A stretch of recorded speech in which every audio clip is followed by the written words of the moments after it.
গিলে মেটের তরকারি রুটি পরোটা এমনকি ভাতের সঙ্গে খুব ভালো লাগে। শুকনো শুকনো হবে মাকে খেতে। বাড়িতে অবশ্যই একবার বানাবেন। নমস্কার বন্ধুরা, সুস্মিতা ভিলেজ ফুডে সবাইকে স্বাগত। নতুন একটা ভিডিও নিয়ে চলে আসলাম। আজকে বানাবো মুরগির মাংসের গিলে মেটে আর গলা। খেতে কিন্তু খুব ভালো লাগে, সবাই কিন্তু বলতে পারে না মুখে, কিন্তু খেতে অসাধারণ সুন্দর লাগে। এই যে গিলেগুলো আছে মাঝখান দিয়ে ভাগ করে নেব। একটা বড় তো সিদ্ধ হতে দেরি হবে। গিলেটা মাঝখানে ভাগ করে নিলে তাড়াতাড়ি সিদ্ধ হয়ে যায়। আর ভালো করে পরিষ্কার করে আমি ধুয়ে নিয়েছি আগে। মেটেগুলো অনেকটা বড় আছে, তাই মাঝখান দিয়ে একবার ভাগ করে নেব। করে ভাগ করে নিয়েছি। যেগুলো বড় আছে সেগুলোই করব, ছোটগুলো করব না। গিলে আর মেটেগুলো আমি কেটে নিয়েছি আর উনুনটা জ্বালিয়ে নেব। উনুনটা জ্বালিয়ে নিয়েছি। এবার গিলের মেটের মধ্যে অর্ধেক লেবু দিয়ে দিচ্ছি, তাতে কি হবে, গন্ধটা থাকবে না। লেবুর রসটা ভালো করে মাখিয়ে দিচ্ছি। 2-1 পিস মাংসও কিন্তু আছে এর মধ্যে। কড়াটা ভালোভাবে গরম করে নিয়েছি, সরষের তেল দিয়ে দেবো। তেলটা অল্প করে দেবো। তেলটা ভালোভাবে গরম হয়ে গেছে।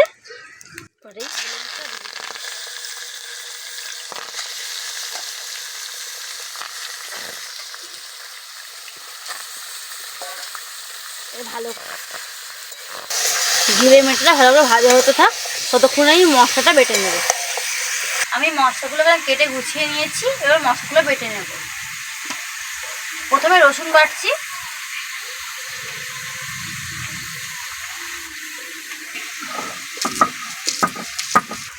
রসুনটা বাটা হয়ে গেছে, তুলে নেব।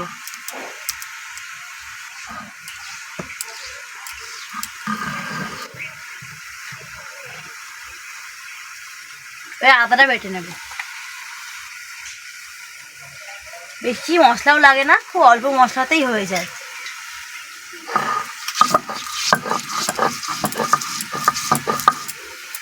আদাটা ভালো করে মিহি করে বেটে নিতে হবে।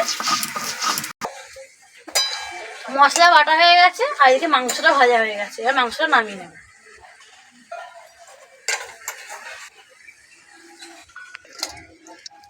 অল্প একটু জল বেরিয়েছে।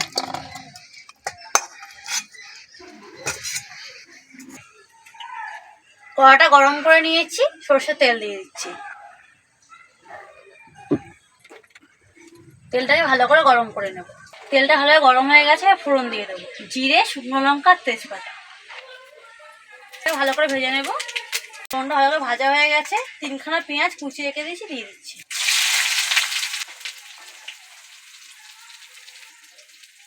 সামান্য নুন দিয়ে দিচ্ছি। পেঁয়াজটাকে ভালো করে ভেজে নেব। পেঁয়াজটা ভাজা হতে দাও, তখন গরম মশলাটা বেটে নিচ্ছি।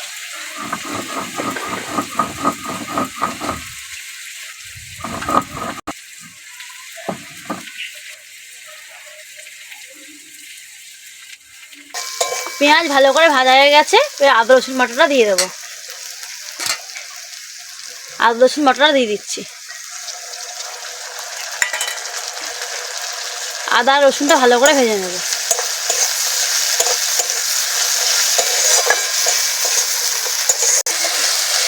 আদা রসুনটা ভালো করে ভাজা হয়ে গেছে। কুচি কুচি করে রাখা টমেটোটা দিয়ে দিচ্ছি আর চিড়ে রাখা লঙ্কা দিচ্ছি। কাঁচা লঙ্কা আর টমেটোটা ভালো করে কষিয়ে নেব।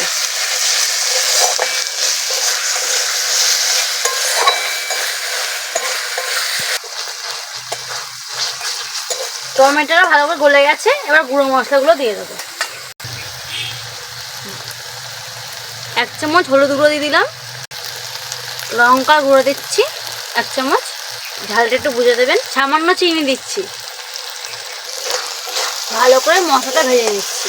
তেল ছাড়া অবধি ভেজে নিতে হবে।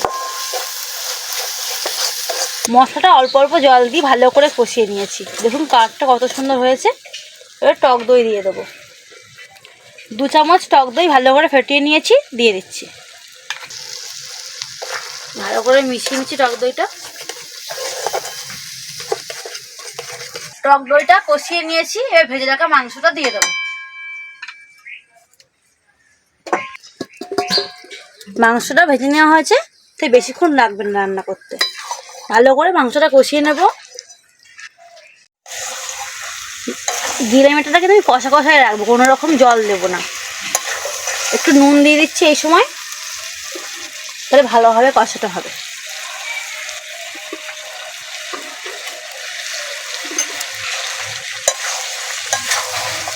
জল ছাড়া হালকা আছে আস্তে আস্তে কষিয়ে নিলে সিদ্ধ হয়ে যাবে আর খেতে খুব ভালো লাগে।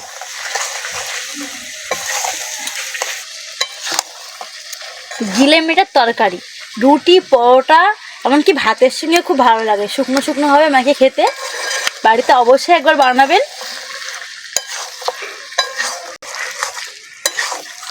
মাংসটা ভালোভাবে কষা হয়ে গেছে, সিদ্ধ হয়ে গেছে।